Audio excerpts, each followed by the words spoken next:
Cherish, I did some laps. I got some practice in. I worked out all the kinks. I've been doing some spins and twirls. See? Pretty solid right there. I'm gonna keep moving, so you have to skate yeah, more, right? Yeah, there we go. Look at that spin.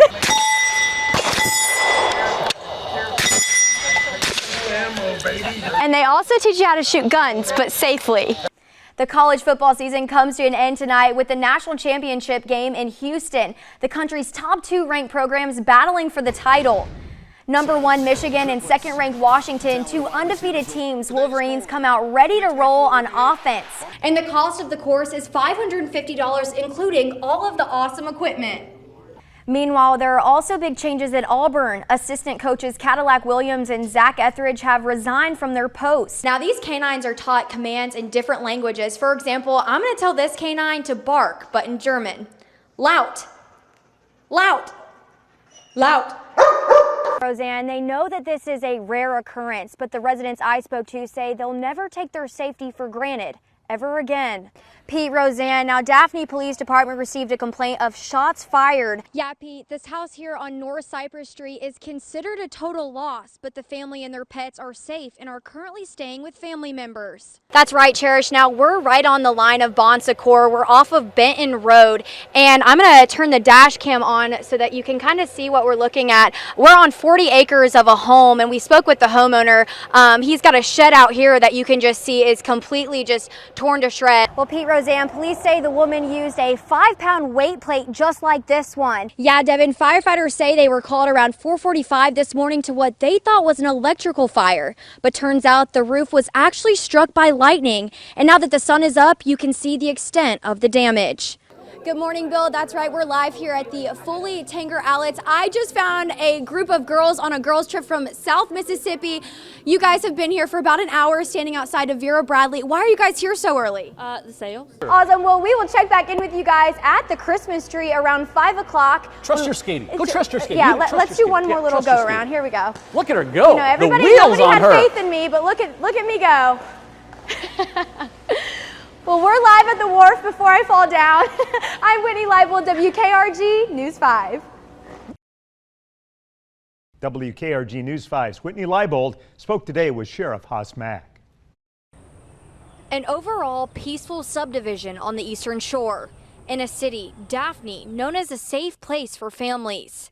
But after 4 people were killed in Lake Forest Wednesday night, even Baldwin County Sheriff Haas Mack is in disbelief. No doubt, this is one of the most tragic cases that we've ever had in Baldwin County.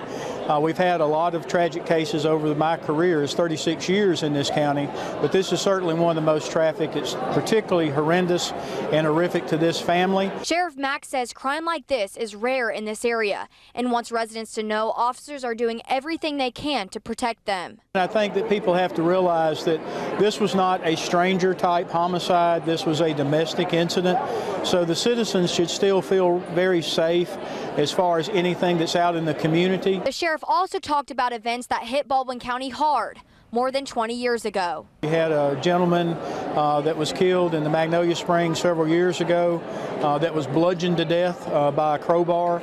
I had a case of a 6-month-old whose skull was bashed in by his father. That was a capital murder case. We had a case of an elderly couple in the Magnolia Springs years ago. They were murdered during a robbery attempt by 2 young men that were actually trying to help them out. We've had a triple homicide here in Bay Minette years ago that we've had. So there have been some other cases, but recently this has been the most tragic and horrendous case that we've had in recent history. Mack also says that he hopes and prays that this is the last one in Baldwin County. Reporting in Daphne, Whitney Leibold, WKRG News 5. And Whitney, law enforcement has been after this guy for a while. What finally led to them capturing him? Well, Roseanne, Dana, 2 things. News coverage and victims came forward, leading police straight to the suspect, who happened to be receiving medical treatment in a Lexington, Kentucky hospital. Police say this man, 54-year-old Brenton Fillers, is a well-known con artist who has escaped capture for years until Friday. He is now in custody in Lexington, Kentucky, and it all came down to the victims who saw his name and face on their TVs. One was actually talking to him and with him at the time. She goes to her local department and goes, my goodness, I am talking to the TikTok trickster. Believe it or not, he actually lived with me for the last 2 weeks in March in Kentucky.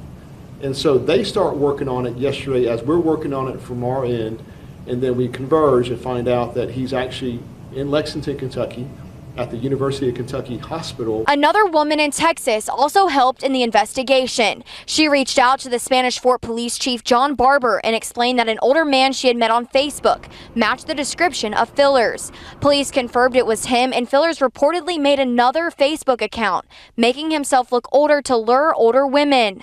And so we talked and we realized that, she is dealing with the TikTok trickster. He had asked for $8,000 cash on Wednesday. Come to find out, talking to my victim, that the victim had sent $42,000 in cash to this individual over the past 3 weeks. They were being sent in packages to a location in Kentucky. This map shows all the different phone pings where Fillers traveled, from West Virginia all the way down to San Antonio, Texas, and then up to Lexington. He was wanted in Texas, Tennessee, Kentucky, and Alabama. A 2-week period, we can show where he's in multiple states, a couple days here, a few days there, most likely from one victim to the next victim. So a snapshot of what we were already talking about last week, that he is moving around consistently, constantly. He's with one female while he's working 2, 3, 4, who knows how many more. Now, I also spoke with one of the victims from our area, and she did not want to be on camera, but said she was thrilled that Fillers is caught. She also explained how she has a peace of mind now.